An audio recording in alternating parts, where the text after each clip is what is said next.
Hello everyone, welcome back again to my vlog. I have a very special guest. I'm so thankful na pumayag siya na ma-interview kasi fresh from the Philippines pa talaga siya. So, mas masishare niya yung experiences niya through direct hiring. Mr. Ariston. Hello everyone, I'm Ariston Vasquez. I'm a mathematics teacher here in the state of North Dakota. And it's been almost 3 months na nandito na ako sa US. And I was hired through direct application sa mga US schools. Yeah, I was hired last May 2023. And then I resigned sa DepEd ng August 1. And I arrived here in North Dakota at about August 12 August 12 of this year din. What made you decide na mag-apply sa US and mag-direct hiring? Yeah, that year was 2021 when I started applying. I applied sa EPI kasi dalawa kami noon ng fellow teacher ko sa Philippines, nagsabay kami nag-apply. Pero when the time came na kailangan mag-resign, I was not yet ready to resign. So pero siya, may option siya na to retire, so she decided to retire. Kaya nauna siyang nakaalis. Magto 2 years na siya ngayon dito sa North Carolina siya. And then in-update ko yung applications ko sa API. Pero na-set ako ng January 2023 ay approved stage na yung aking application sa API. Pero hindi ako naka-receive ng principal interview hanggang around June or July. Wala na akong na-receive na principal interview. Pero hindi ako umasa doon sa visa sponsor na yon, kundi as early as December 2022 hanggang May 2023, nagsisend pa rin ako ng mga applications sa mga schools. Meron akong website na nakita, yung edjobsnd.com. Yun yung link or website ng lahat ng mga teaching jobs na mayroon dito sa North Dakota. North Dakota yung naisip kong applyan kasi nung nagse-search ako sa internet ng most peaceful state, tapos yung may mababang cost of living, yung state of North Dakota yung isa doon sa lumabas. So hinanap ko yung mga doon, mga schools. Ayan. And I'm not bragging na hindi lang isang job offer yung na-receive ko. Actually, marami. Sa iba-ibang state siya. Dito sa North Dakota alone, meron akong job offer na 5. Tapos meron din ako sa Iowa na 2. Sa Maine ay tapos Okay. sa Vermont din. Pero I chose dito sa school ko ngayon. Kasi during the interview, parang feeling ko I belong to the community. Kasi parang ang light lang nung takbo ng conversation namin ng superintendent at nung principal. So parang sabi ko, baka dito talaga din ako sa school na to. All right. So Yun. that was really a nice experience, no? Ang dami mong job offer, ha? Congratulations. Yeah. Now, I don't know if you mentioned this. Can you give us a little bit background sa degree mo? Para at least they are aware na kailangan pala ganito para I will also have the same na maraming job offers, mga ganun. So can you tell us your degree and your experience sa Philippines before you applied? Yeah. So I'm a graduate of Bachelor of Secondary Education, major in mathematics. And I already earned 45 credit hours in Masters of Arts in Mathematics Education. Ang kulang ko na lang doon ay thesis writing, pero hindi ko na tinuloy. Naka-enroll ako noon pero hindi ko na tinuloy kasi nga tinawagan ako, natanggap na ako dito sa US, so hindi ko tinuloy yon. And then I've been teaching for 12 years. 10 years ako sa DepEd bago ako nag-resign, and then may 2 years ako na teaching experience sa private school. 1 taon sa private school and then 1 taon sa university. And luckily, nung kinonsider lahat yon ng school district ko ngayon sa pagbigay sa akin ng salary, yung teaching experience, pati yung MA units.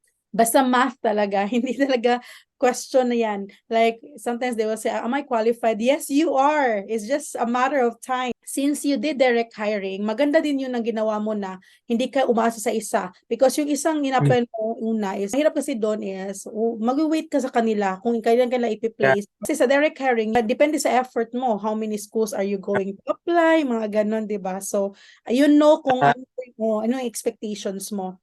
Now, Yeah. can you give us a rough estimate? Kasi yun ang number one question ha.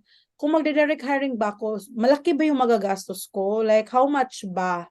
Can you give us a rough estimate of how much you spent in your application? Roughly, maximum of 250,000, including na yung plane ticket. Kasi yung plane ticket na nakuha ko sa Expedia ako nag-book ng ticket. That cost me 85,000 pesos. Tapos yung lahat-lahat na, pati yung visa fee. Ang maganda kasi dun sa visa sponsor na nahanap ko, hindi nila ako agad siningil ng program fee. Kundi this November pa ako makakatanggap ng note or notification galing sa kanila na kailangan ko nang simulan, at installment din daw yun, kaya maganda rin yung napuntahan ko. And then nakalimutan kong sabihin kanina, yung mga in-applyan kong mga schools ay mga schools sa mga states na hindi hawak nung unang visa sponsor na in-applyan ko. Kasi nung nagsimula akong nag-apply dun sa visa sponsor na yun, na-inform na rin ako na pwedeng mag-apply directly dun sa mga schools na hawak nila. It's a violation ng kanilang policy. Yes. Kaya hinanap ko yung states na hindi nila hawak, and then dun ako nag-apply. Yeah, so 250,000 yung maximum amount na nagastos ko. So Hanggang lahat makarating na ako rito. yun, yung hindi yan isang bagsakan, di ba? Hindi. Yes. Yan, that's what I Kasama always na din say. Mhm. yan. Visa fee, tapos yung SEVIS, Mhm. and then yung plane ticket, tapos yung show money. Ang mabibigay kong tip doon, yung show money ko, pagkakuha ko ng certificate sa bank na yun, ng bank statement certificate na yun, winidraw ko din siya Yes, agad-agad. that's the Kasi technique. hindi naman i-check sa embassy or sa immigration kung Yes. yun ba yung laman ng bangko mo. Nilabas ko din yun. Kasi doon ko rin kinuha pinambili ng ticket. Mhm. Yes, that's Yung, good.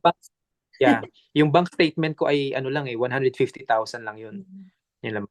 Another concern ng mga nagpaplano mag-direct is, paano yung housing? So how did you manage to find a home? Find a Ayan. place to stay?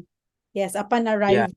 During the interview with the superintendent and the school principal of the school district which hired me, they gave me um, they gave me 3 questions to ask to them. So I asked them yung about sa accommodation, or kung sino may susundo ba sa akin sa airport, kasi yun yung unang, kasi bago ito sa akin eh. Kumbaga hindi pa ako nakakapunta rito. Hindi ko pa rin alam yung lugar, o hindi ko alam kung anong mangyayari doon, kung anong itsura ng lugar na yon. So nagsabi ako sa kanila na maghanap ng bahay na malapit sa school, kasi walang public transportation dito sa district na to. So sabi ko kung pwedeng hanapan ako ng bahay na malapit sa school, and then yun nga, tanungin kung magkano din. At saka talagang masipag yung school district na to, kasi from time to time ina-update nila ako through email kung may nahanap ng bahay, magkano yung bahay. Tapos tinanong ko rin, syempre dahil first time ko na pupunta ng US, tinanong ko kung kailangan ko ba magdala ng mga blankets or anything na katulad ng mga winter stuff, kasi nga malamig dito sa lugar na to. Sabi nila hindi na, kaya nga nakakatuwa, kasi pagdating ko dito sa bahay na hinanap nila for me, kompleto na lahat ng gamit, nandito na. Tapos binigyan din nila ako ng mga blanket, lahat ng kailangan ko. Diba? Kaya thankful din ako. Yes, Yeah. sobrang generous talaga ng mga Amerikano din. And then, Yes. yung other Filipinos.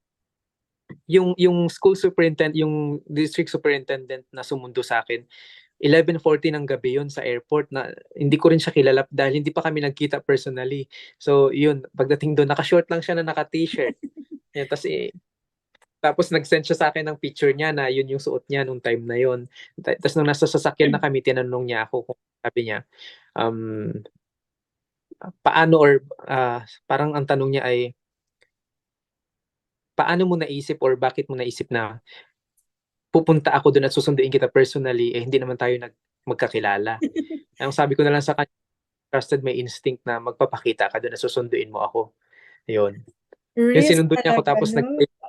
Yes. yeah. Palakasan ng loob ba? Pero one thing talaga na nakuha Yes. ko Oo. answer mo, yes, is tutulong talaga sila. You just need to voice out whatever you need. Yun lang talaga. Yeah. Yun ang Yeah. natutunan ko sa mga Americans na wala kasi tayo Totoo sa yun. Pilipinas, Kailangan mga kita ka. Pinoy kasi tayo para tayong mahihiya tayo, parang nakakahiya naman magtanong, baka ma-offend sila. No. You just need to ask, tell them what you need, and then they really help. Hanggang pagdating dito, tinulungan nila ako ng pagkuha ng license, ng fingerprinting, ng Wow. criminal background check, lahat. Tapos, sinamahan nila ako mag-grocery. Yan. All right. So those are really nice. Now, I'm sure hindi may mga bumps in the road din ba along the way. Yeah. So what are the challenges you encountered when you started teaching in the US? Ang unang-una, um, kasi ang madalas na napapanood natin sa mga video sa online, mga viral videos, ang mga estudyante sa US ay mga rough, di ba, and mean. Pero napatunayan ko dito sa school district namin na they are very nice and they are respectful and even helpful. Kasi siguro dahil sila ay mga farm kids kaya mababait sila. Hindi ko pa naman naranasan na ma-stress ng gusto dahil pasaway sila. Yun yung culture na ano sila, straightforward, tapos frank sila, yung sasabihin nila yung gusto nilang sabihin, yung mga naiisip nila. And then yung isang challenge din yung pagkaslang ng pagsasalita nila ba. Nung unang week ko, struggle din yung kasi parang hindi ko kaagad na nagigets yung gusto nilang sabihin kasi slang, napakaslang. Pero nagtagal na rin ngayon, naka-adjust na rin ako, nakukuha ko na rin lahat na kahit anong sabihin nila, kung anong paraan ng pagsasalita nila, mabilis ba yan or mabagal. Yan. I was able to Oh, grasp na lahat na sabi nila. Yung unang yung unang mga araw ko dito dahil maliit lang yung community, nasa 300 lang yung residents and remote siya, no? That's 50 minutes away from the city, the nearest city. Ako lang yung nag-iisang Pinoy dito sa community. Yung wala kang ibang marinig kundi yung tunog ng tren, yun lang, tapos yung hangin. Kaya sabi ko parang inisip ko na gusto kong lumipat agad-agad ng school district kung saan marami yung Pinoy doon. mm. Or yun yung naisip ko. Or inisip ko din, pumasok din sa isip ko na mag-uwi na lang ako ng Pilipinas, mag-utang na lang ulit ako. Pero parang inisip ko yung reason na bakit ako pumunta rito. Yun yung talagang naiisip ko na mga reasons ba. Tapos, napatunayan ko na mas madaling makakapag-adjust kapag mag-isa mo lang na Filipino sa community. Mas madali kang makaka-adapt doon sa community kasi mag-isa mo lang. Unlike yun ay sa sarili kong perspective sa point of view ko na mas madali para sa akin makapag-adjust na mag-isa ko lang.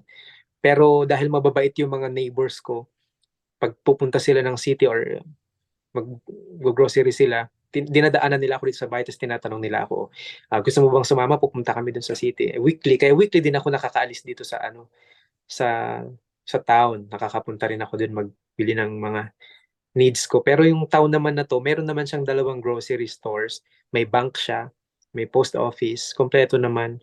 Mhm. Okay, yes. Maganda yung idea mo na ganyan ha. Because sometimes, yeah, we tend to look for support right away. Parang natatakot tayo, but you know what? Mas lalabas yung strength mo kung mag-isa ka lang. Kasi wala kang choice. Yes. And you know what? At the end of this, you will see na how strong you are. Kaya yan, okay? So, with the support din sa Pero mga others. And mas maganda nga mag-reach out din sa kanila kasi yeah, sobrang yeah. help din nila. Nakapag-reach out din naman ako sa mga kababayan natin dito and talagang positive din yung response nila. Yan, mababait din mga tas na dito ko rin nakilala na 20 minutes from my distance, may mga Filipino nurses na nagtatrabaho sa hospital. Yan, Mm. nag-meet na rin kami.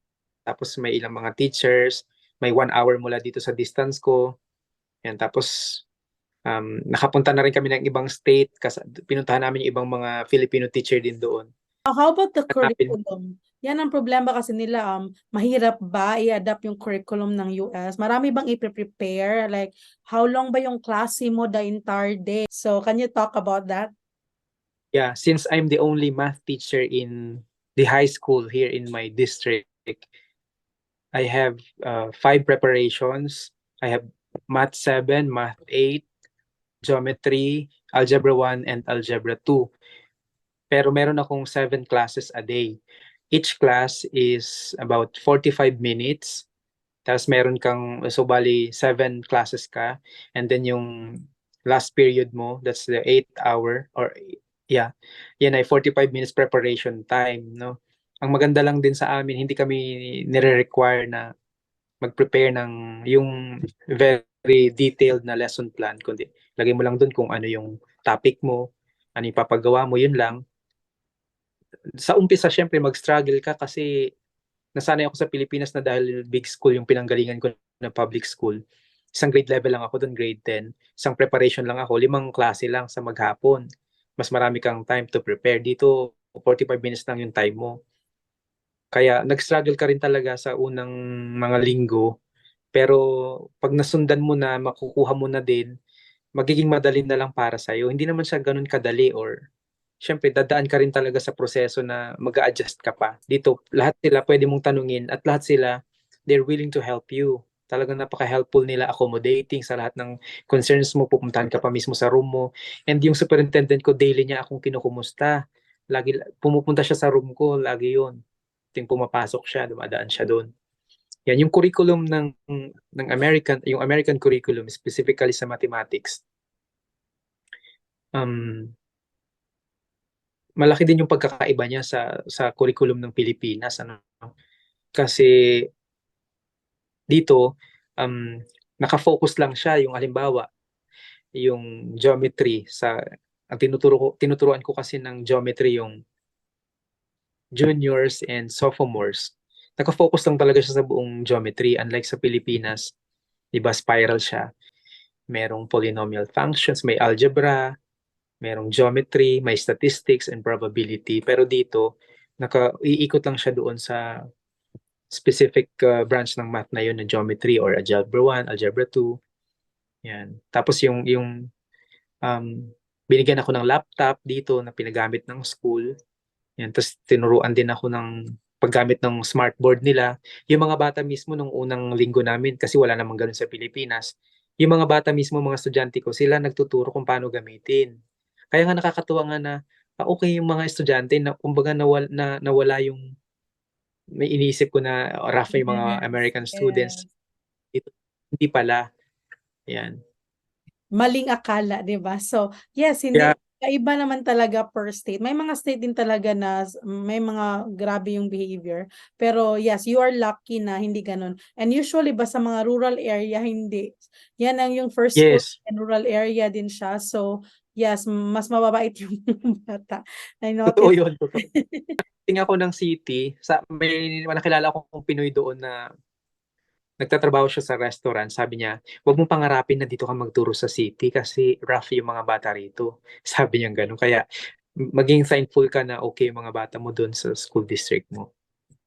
All right. So, now, what are the things that you realize now that you're in the US? Oh, one thing na yung behavior ng mga bata. What else aside from that? Um, Hindi muna yung sa salary kasi totoo din naman na talaga yung salary, malaking malaki talaga kumpara sa Pilipinas, no? Siguro, hindi ko na mabanggitin yung specific na salary Okay, ko, sure. pero kasi teacher 3 ako nung nag-resign ako sa Pilipinas. So, yung salary dito nasa times 10 siya doon kung doon ka sa dito ka sa US. So, yung behavior, ah, yung class record, yung recording, yung assessment, automatic siya, wala kang card na ipe-prepare, wala kang BMI na gagamitin, no? Tapos hindi ka kailangan mag-prepare ng sa akin, sa case ko, hindi kailangan mag-prepare ng mga videos, ng mga PowerPoint presentation, kasi yung system na ginagamit ng school district, provided na lahat yun. Aaralin mo na lang, ibibigay mo na lang. And then, manageable yung number of students dito sa district ko kasi ang pinakamarami kong estudyante ay grade 8. grade 7, 13 yun. Ang pinakakonti kong estudyante, isa lang siya. Siya ay grade 12. Yan. So, napaka-manageable siya. And then, madali lang ang, yun nga, walang mga card. So, automatic lahat. Pag ilagay mo, i-enter mo lahat yung mga scores, bahala na yung system magbigay kung ilan yung bata na yon. Yan. Tapos, yung experience mo dito yung career growth na tinatawag, kung gusto mo talagang mag-progress ka, yung i-advance mo career growth talaga yung number one reason ba't ka aalis, di ba? Para ma-experience mo yung US school or American America. educational system. Tapos yung salary, yun talaga, Yes. malaking malaki Diba? talaga siya. May Totoong makikita totoo rin. ka sa effort mo ba, like, you work hard for it, and then when you get your salary naman, di ba? Tingin ko talaga rito, well compensated ka sa ginagawa mo. Yes. Yan. Very well compensated ka.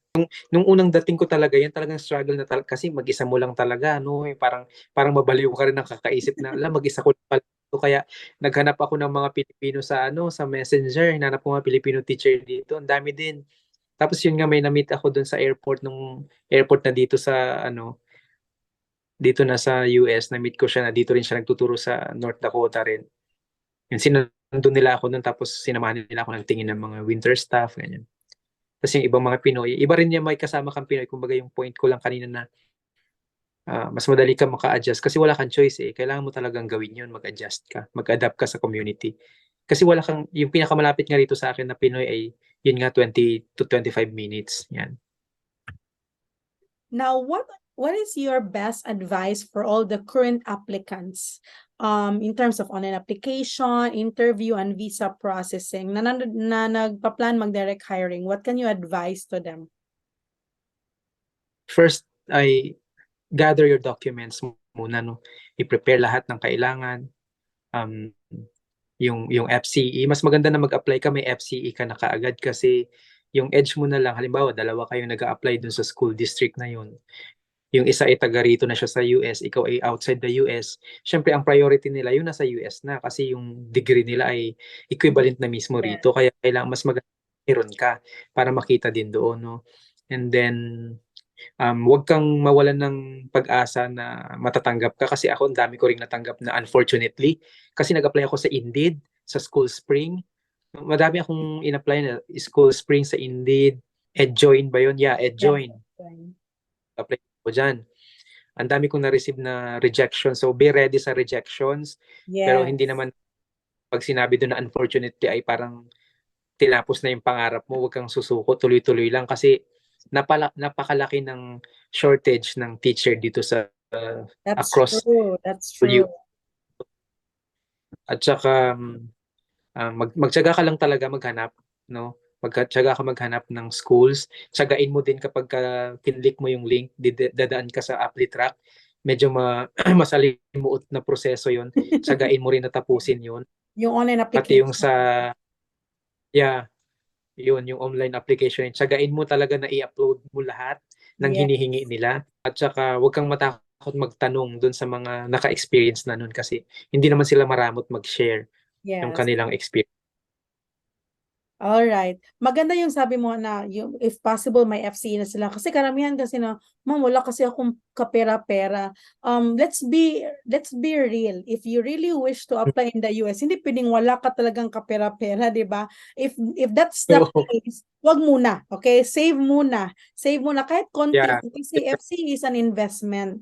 Hindi naman yan na once you get it, hindi ka ma-hire this year, hindi mo na magagamit. You can still use it. I think up to 5 Yeah. years, if I'm not mistaken. 5 years. Yes. Yeah, So, 5 years siya. yun And na sa nga. 5 years na yun, bago mag-expire yung FCE mo na yun, sa tingin ko, maniwala ka din na Yes. nandito ka na sa US bago pa Yes. mag-expire yun, di ba? Diba? It's just a Yun, matter yun of yun. faith Ako ba? nga nag-resign nga ako sa DepEd na wala pa akong nakakapag-visa interview Nag-resign na ako noon Kasi nga matagal yung proseso ng resignation sa DepEd lalo na dun sa Yes. amin sa division.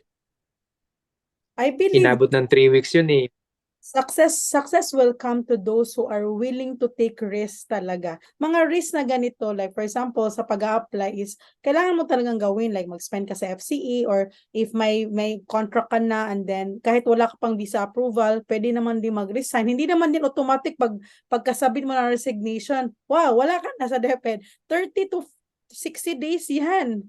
So, parang ganun, di ba? Pero always trust and have faith na everything will work out din, right?